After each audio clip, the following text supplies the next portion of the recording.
கர்த்தருடைய பரிசுத்த நாமத்துக்கு மகிமை உண்டாவதாக. 61 தலைகளை தாழ்த்துவோ கர்த்தாவே. உங்களுக்கு வெட்கத்துக்கு பதிலாக இரட்டத்தனையான பலன் உண்டாகும், சந்தோஷம் உண்டாகும். ஆண்டவரே, துன்பத்துக்கு பதிலாக ஆசீர்வாதம் உண்டாகும் என்று சொல்லி கொண்டிருக்கிற தகப்பனே, இந்த மாலை வேளையிலும் கர்த்தாவே, வேலைக்காரருடைய கண்கள் தங்களுடைய எஜமானுடைய கண்களை எதிர்பார்த்து இருப்பது போல எங்கள் அனைவருடைய கண்களும் உம்மை எதிர்பார்த்து காத்து கொண்டிருக்கின்றன கர்த்தாவே. ஆண்டவரே, எங்களுக்கு நன்மை செய்யாமல் இருப்பீரோ, தயவு செய்யாமல் இருப்பீரோ, நிச்சயமாக எங்களுக்கு நன்மை செய்ய போகிறீர் கர்த்தாவே. உங்களுடைய வார்த்தையை நீர் ஆசீர்வதித்தருளுங்க. இயேசு மூலம் வேண்டுகிறேன் நல்ல பிதாவே, ஆமென். கர்த்தருக்குள் பிரியமான சகோதரனே, சகோதரியே, இந்த நாளிலும் ஆண்டவர் உன்னை ஆற்றி தேற்றும்படியாக, நீ உன்னுடைய வெட்கத்துக்கு பதிலாக நன்மைகளை கொடுக்கப்படியாக, உன்னுடைய வெட்கத்துக்கு பதிலாக கர்த்தர் உயர்த்தும்படியாக இந்த வேளையில் வந்திருக்கிறார். ஏசாயா 61:7, உங்கள் வெட்கத்துக்கு பதிலாக இரட்டத்தனையாய் பலன் வரும், இரட்டத்தனையாய் பதில் வரும்.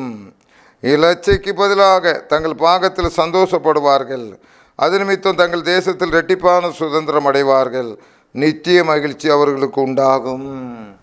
அந்நாளில் என்கிற அருமையான சகோதரி, அருமையான தாயார் ஒரு குழந்தை பெற்றெடுக்க முடியாமல் தவித்தார்கள். அவளுடைய வேதனை, அவளுடைய துன்பத்தை நேரடியாக ஆலயத்தில் கொண்டு கொட்டினார்கள்.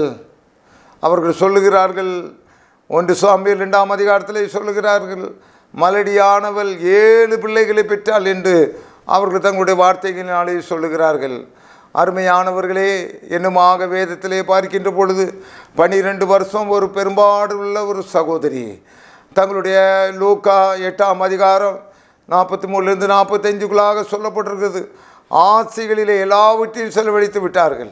மதுரையில் இருந்த வீடு, திண்டுக்கல்லில் இருந்த வீடு, திருச்சியில் இருந்த வீடு, கன்னியாகுமரியில் இருந்த வீடு, ஆட்சி, நிலம் எல்லாவற்றையும் விற்றும் சற்றேனும் சுகமாகாத அந்த சகோதரிக்கு ஆண்டவர் தென்பட்டார். இரட்டத்தனையாக ஆசீர்வாதம், 1 பைசா செலவில்லாமல் அந்த நிமிஷமே இயேசுவை கண்டவுடனே தொட்டவுடனே ஆசீர்வாதம்.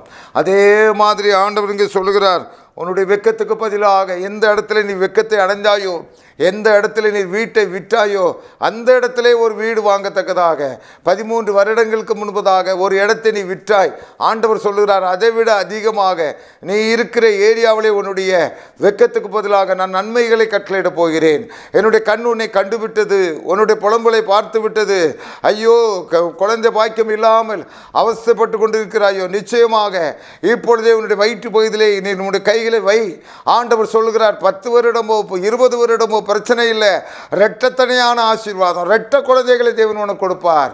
உங்களுடைய வெட்கத்துக்கு பதிலாக இரட்டத்தனையான ஆசீர்வாதத்தை தேவனுடைய வாய் இதை கூறிக்கொண்டிருக்கிறது. எந்த தொழிலே நீ ஓரங்கட்டப்பட்டு போனாயோ, இனிமேல் தொழிலை செய்ய முடியாது என்று உன்னுடைய உறவினர்கள் உன்னுடைய வீழ்ச்சியை கண்டு அவர்கள் சந்தோஷப்பட்டு கொண்டிருக்கிறார்கள். உன்னை கைதூக்கி விடுவார் ஒருவரும் இல்லை. ஆனால் ஆண்டவர் கூறிக்கொண்டிருக்கிறார், அன்பான மகனே, அன்பான மகனே, உன்னை கைதூக்கி விடும்படியாக நீ இருந்த இடத்தில் தானே என்னொரு தொழிலை செய்து மேன்மை அடைய முடியாக என்னுடைய கரம் நீட்டப்பட்டிருக்கிறது, என்னுடைய கரம் நீட்டப்பட்டிருக்கிறது என்று தேவன் சொல்லுகிறார். ஆக கர்த்தருக்கு பிரியமானவர்களே, இந்த நாளில் வாக்குத்தத்தம் உனக்கு சொல்லப்பட்டிருக்கிறது. எந்த ஆபீஸில் நீ உதாசீனப்படுத்தப்படுகிறாயோ, உனக்கு வருகிற இன்கிரிமெண்ட் எந்த ஆபீஸில் வராமல் இருக்கிறதோ, எந்த பதவி உயர்வு உனக்கு வராமல் இருக்கிறதோ, கர்த்தர் முன் நின்று கர்த்தர் அங்கே இறங்கி ஒரு தானியேலை உயர்த்தின தேவன், ஒரு யோசேப்பை உயர்த்தின தேவன் இந்த ஆண்டில் தானே உனக்கு வருகிற இன்கிரிமெண்ட்களை, உனக்கு வருகிற உயர்வுகளை நிச்சயமாக கட்டளையிட்டு கொண்டிருக்கிறார். எத்தனை நாள் தேவன் பொறுத்து கொண்டிருப்பார், எல்லாவற்றையும் கண்காணித்து கொண்டிருக்கிறார்.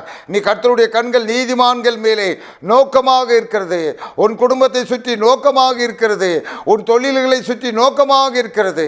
ஆகவே இரட்டத்தனையான ஆசீர்வாதம் எப்பொழுது கர்த்தருடைய பாதத்தை நீ இருக பிடிக்கின்ற பொழுது, என் தேவனே, இவ்வளவு நாள் உண்மை மறந்து விட்டேன் ஆண்டவரே, இந்த ஆண்டு கர்த்தாவே உபாகமம் 13:18 படி என்னை விருத்தடைய பண்ணுவீராக, என் குடும்பத்தை விருத்தடைய பண்ணுவீராக, என் தொழிலை விருத்தடைய பண்ணுவீராக.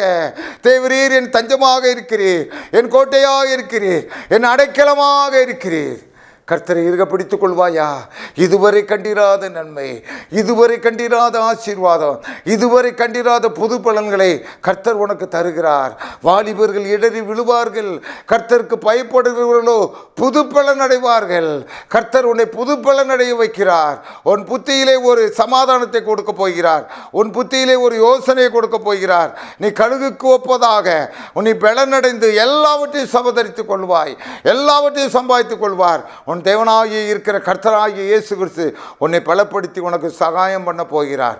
ஜெபம் செய்வோமா? ஆண்டவரை இருக பிடித்துக்கொள். அன்பான சகோதரனே, தேவனாலே எல்லாம் கூடும். ஐயா, இப்படியே சொல்லி கொண்டு இருக்கிறார்களே, நானும் சொல்லுகிறேன், அப்படியே தான் சொல்லுகிறேன். இந்த மாதத்தில் தானே, இந்த மாதத்தில் தானே, இந்த மாதத்தில் தானே உனக்கு அற்புதமான வாசல் திறக்கப் போகிறது. நீ உயர்வடைய போகிறாய். ஆண்டவரே, உம்முடைய பிள்ளைகளுக்காக நான் கெஞ்சுகிறேன் கர்த்தாவே. ஏளனம் பண்ணுகிற வாய்களை அடைத்து போடுவீராக. ஆண்டவரே, கேலி கிண்டலுக்குள்ளாய் உள்ள குடும்பத்தை நீ தூக்கி நிறுத்துவீராக. பொருளாதாரத்திலே பின்தங்கி இருக்கிற ஆண்டவரே, இவர்களுக்கு ஆண்டவரே பொருளாதாரத்தை ஆண்டவரை திரும்பமாக பெற்றுக்கொள்ள, இரட்டத்தனையாக பெற்றுக்கொள்ள கர்த்தர் கிருபை கொடுப்பீராக. நோய்கள் நீங்கி போகட்டும், கடன் தொல்லை மாறி போகட்டும். உம்முடைய பிள்ளைகள் வாழ்வடைவார்களாக. ஆண்டவரே, அவர்கள் இருக்கிற இடத்திலே தாப்பனை தூக்கி நிறுத்துவீராக. உம்முடைய கரம் அதை செய்து முடிப்பதாக இயேசுவின் வழியாக வேண்டுகிறேன் நல்ல பிதாவே. ஆமென், ஆமென்.